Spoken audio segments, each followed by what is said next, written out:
Hello everyone, welcome to my YouTube channel Vlog Canada. My name is Jawad and I'm from Calgary, Alberta.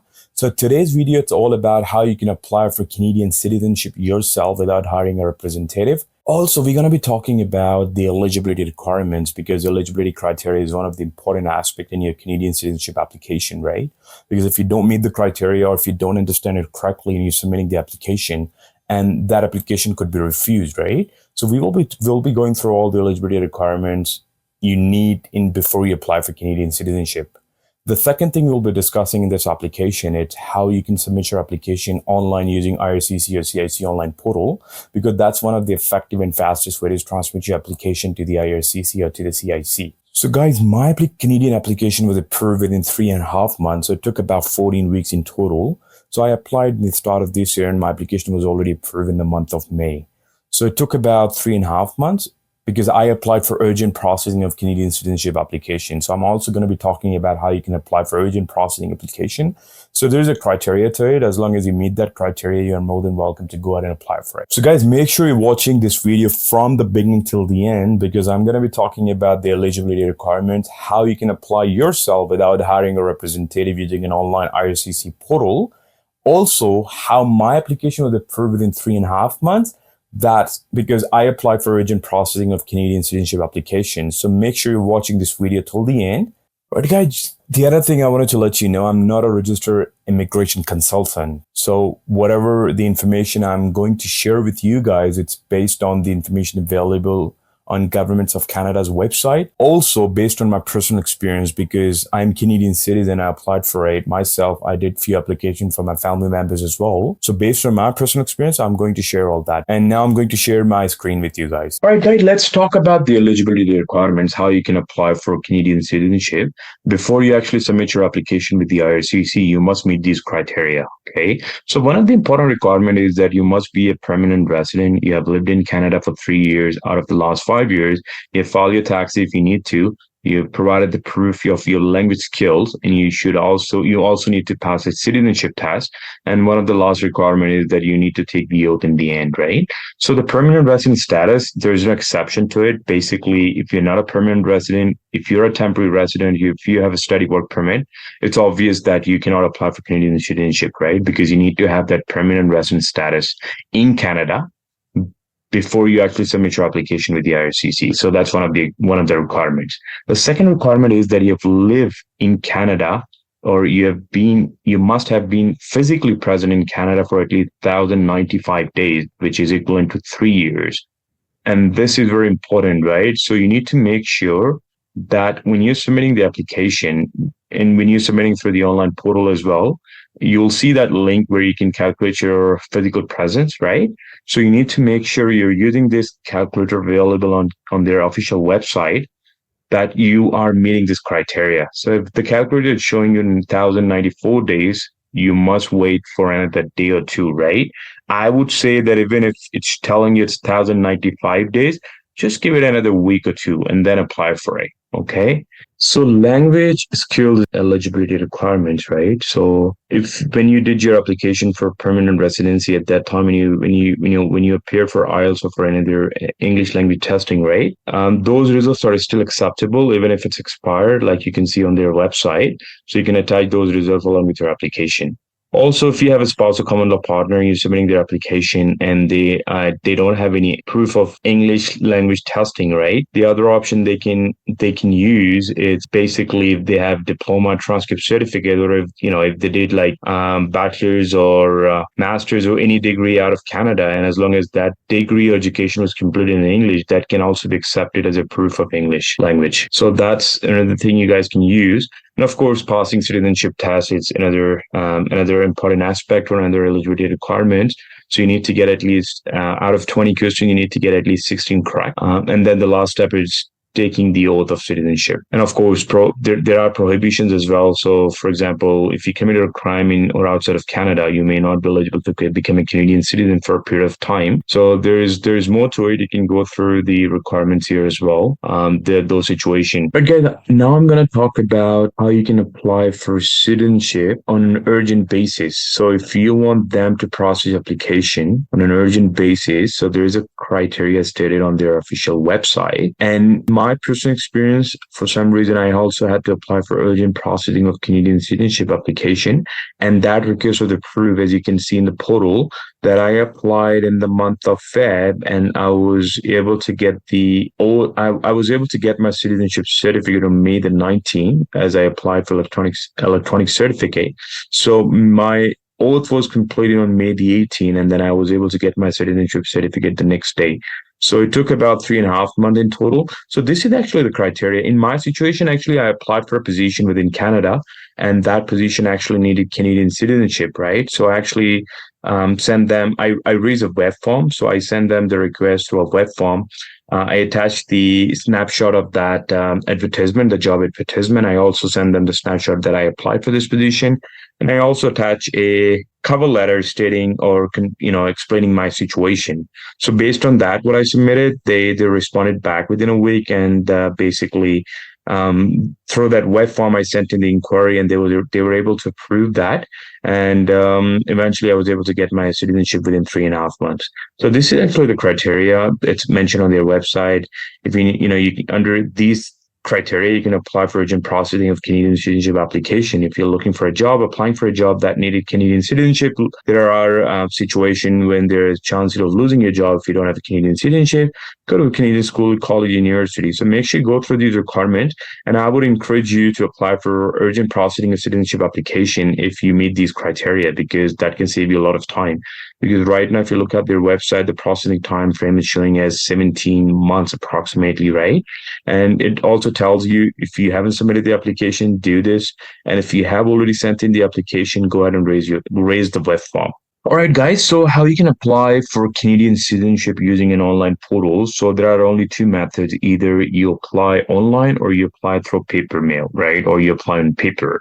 So this is actually the criteria listed where you can apply for online. So generally speaking, if you're an adult over the age of 18 or at least 18 years of age, you can apply online. Also, there are situations where you cannot apply online. For example, your physical presence calculation or the physical presence calculation states that you include time outside Canada, the crown servant, a family member of a crown servant. So in this situation, you need to send in the application by paper mail. Of course, if you have a representative applying on behalf of a client, on behalf of you, actually, they cannot apply using this portal. They need to send in the application through paper mail, right? So I will attach all these links in the description as well. So you guys can just copy and paste those links and can directly reach to these website. And again, this is the criteria listed when you can apply online. You must be an adult under the age 18 years of age or older. You're a parent or guardian applying for a minor under the age of 18, a minor under the age of 18 without a Canadian parent applying alone. So this is the criteria list. You can go through this. So you need to create the account first. And then once you do create the account, you will be seeing this.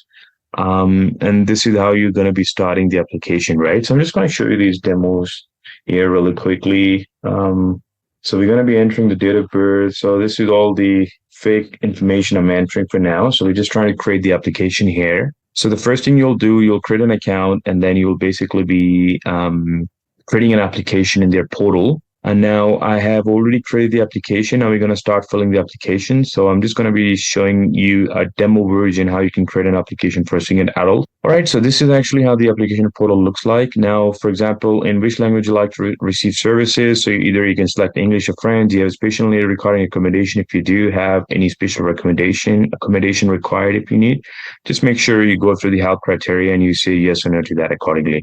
And UCI, it's actually a unique client identifier number, right? So, for example, the PR you had in the past or the permanent residency you have currently, that PR card will have that UCI number, or when you see your PR, you'll see that number as well. So make sure you do enter that number. For now, I'm just entering the temporary numbers, and it's already showing our name in there. Have you changed your name since becoming a permanent resident? If you have, make sure you notify them. If you haven't, say no to that. Have you ever used any other name? If you have, make sure you say yes to that. Otherwise, you say no. Select your gender accordingly. Do you need to change your gender designation for Canadian citizenship application? No. If you do need to, let them know. Height, you can just mention your height, for example, 142. Color of your eyes, black, and you can just simply change the date of birth accordingly. Now, have you corrected your date of birth on your immigration document. So any changes to your date of birth, let them know. Do you need to correct your date of birth for your citizenship application? No. Place of birth, you can just mention accordingly, and then you can select the country. All right, and then you can select your marital status. So, for example, single or married. This page is ready, right? So if there will be any errors, you'll see that it will ask you to go through those errors before you move on to the next page. Now, accordingly, you can just simply enter your home address. So home address in Canada, that needs to be entered here, right? So I'm just going to show you an example here. So maybe 500, just take any address, right? Just showing an example. So make sure you do enter your correct address in there. As the mailing address, the same as above. If it is, just select it accordingly. Select your number here in Canada. And of course, your phone number, just enter showing this number, because these are the mandatory fields. If I don't enter it, it will not take me to the next page. Do you have any other alternate phone numbers? You can say no. If you do have it, just enter that. I think I've entered more than 10 numbers. So 3, 4, 5, 6, 7, 8, 9, 10 should work. The first one for you. Okay, let me just type in the number. It should work now. All right, help with your application. So is someone helping you to fill out this application? If anyone is helping, you can mention it. No, basically just should be mentioning it. I'm filling it myself, because if you're doing it yourself, that's great, because you can only apply. No one else can apply on your behalf, though you can take someone else's assistance if you need. Contact after submission. So do you want to authorize anyone? So if you say yes to that, if you wanted to appoint a representative to communicate and conduct business with RSCC, you must fill out the so you need to submit this form actually if you wanting anyone to represent on your behalf. And if you don't want them, I would say you should say no to that if there's no representative, because if you do have a representative, let them apply at their own. No, I want RSC to contact me directly. You can go to the next page now. Now, this is a requirement for photograph, right? So you need to upload your image, right? So make sure you go to a commercial photographer, and that person will take your photo. They'll give you the scanned version, right? And you just need to upload it here. And also you need to mention the name of the photographer, their address actually. And of course you need to provide through proof of identity. So you need to upload biographical page. So that's basically your first page of your Canadian passport, right? So make sure you upload that. And then valid or expired permanent residence card, upload your PR card as well. So either you can select passport page, your current passport, or you can upload your PR card, anyone, right? And then the second ID must be issued by the Canadian government. So it could be a driving license, for example, so make sure you upload all that as well. And now let's talk about the next section. So now next section, it's going to talk about the residency and taxes, right? So you just need to add your 5 years addresses. So if you've been in Canada from the last 5 years, so just make sure you enter all the Canadian address. But let's say you moved to Canada 3.5 years ago, and then 1.5 years ago, you were living in a different country. So make sure you're adding all the addresses accordingly, okay? And then in the past 4 years, were you in a country or territory other than Canada for 183 days or more in a row since the age of 18? So if you have traveled outside of Canada, but you did not stay for 183 days, right? Then you don't have to worry about the police certificate. Income taxes, you can accordingly enter your SIN number and provide information about your taxes. Immigration and citizenship status, do you currently have so basically, if you have a citizenship from your home country, let's say I'm from Pakistan, so I'm a dual national, so I declared my Pakistani citizenship as well. Now, travel documents, so that's basically a passport. So if you had more than one passport, make sure do select it and enter the information accordingly, right? And then it basically talks about your 5 years activity, work, school, and activity. So make sure you include all that information, right? And then it talks about the prohibition, right? So there are almost 9 questions, right? So make sure you need to say no to that. Are you now serving a term of imprisonment, right? So in case if you are serving any imprisonment, right? So you need to declare that accordingly, right? So in my situation, I just said no to everything because I don't fall under these, I don't fall in this category. So I just say no to everything.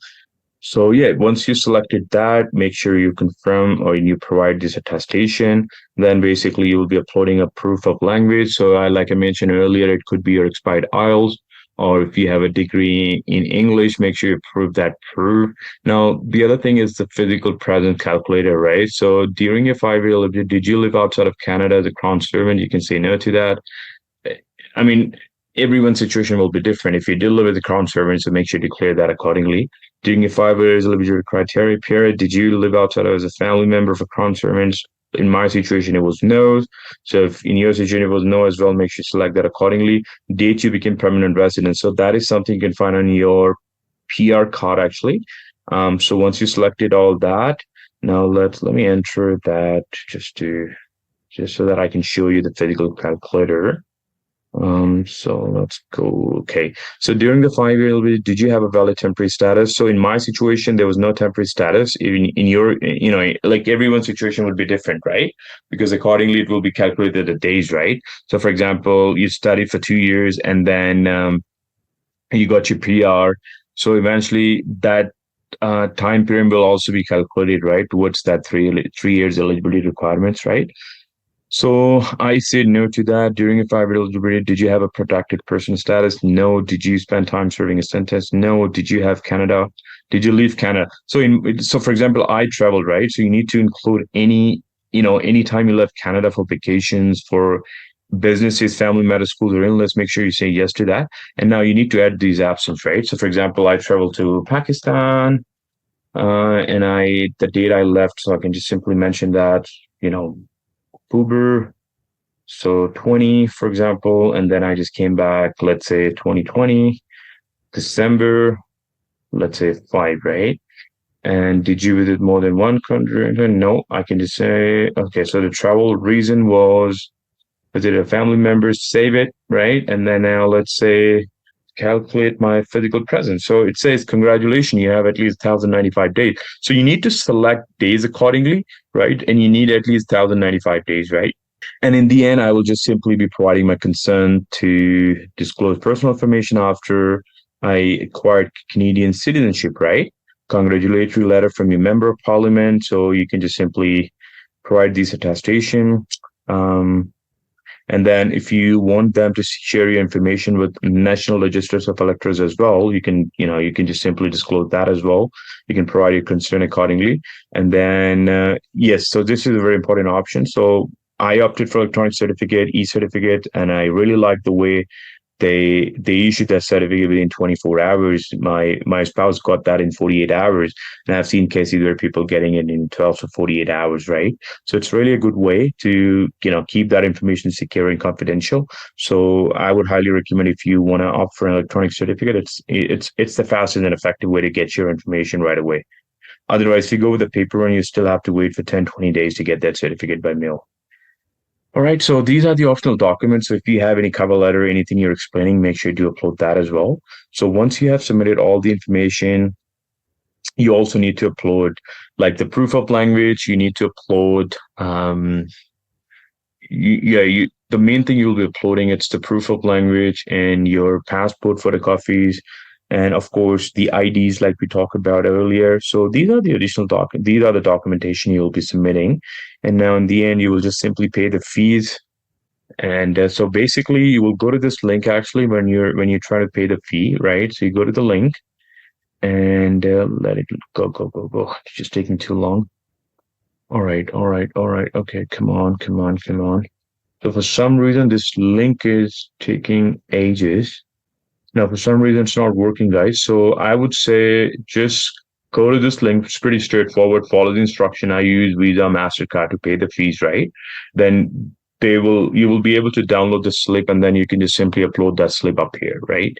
So yeah, once you upload that slip, check if the page is ready, and then you go to the last page. So this is actually the last stage, right? So it will show you ready with everything, right? And then you'll go to continue, and then you'll manually sign it, right? And you will just simply enter your name, and you will sign it, acknowledge it, and then you'll be able to send this application to IRCC right away. And as soon as you submit this application with them, I think in my case, it took about 10 to 12 days. So you can check different forums to see, how long the EOR are taking. So once you receive the EOR, you will be given access to another portal where you'll be able to see the status of your citizenship application, right? And then you'll be able to keep an eye on the status of your citizenship application. So yeah, that's how you'll be submitting your application. All right, guys. Well, this is the end of the vlog. I hope you like this video. Kindly do like and subscribe to my channel, and do share this video with your friends and family members. Well, I wish you all the best in your Canadian citizenship application journey, and I hope your applications get approved very soon. Then take care of yourself, and I hope to see you in the next vlog very soon. You have a very good day. Bye-bye.